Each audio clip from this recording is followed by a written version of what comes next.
fog lights, low beam, high beam, patay lahat ng ilaw, fog lights,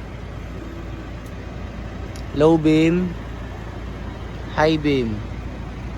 Update tayo sa ginawa nating Montero. Ito naman ang naging final look niyan na na-retrofit na natin. Full setup ng stage 1 with DRL and stage 2 natin na fog light. So ito ang kanya naging final light output. Guys, fog lights. So ayan, kitang-kita na yung fog lights na. Kanina is napakahina lang po nun. So low beam. Ayan naman ang kanyang low beam. High beam.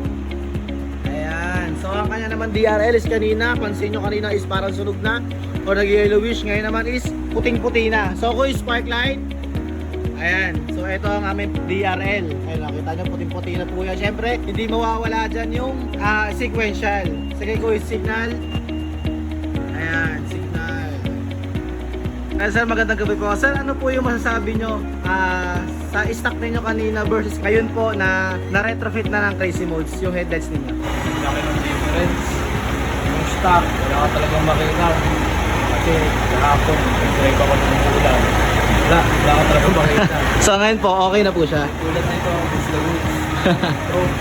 Ayan. So sir, maraming salamat po sir. Maraming salamat po sa pagtiwala sa Crazy Modes.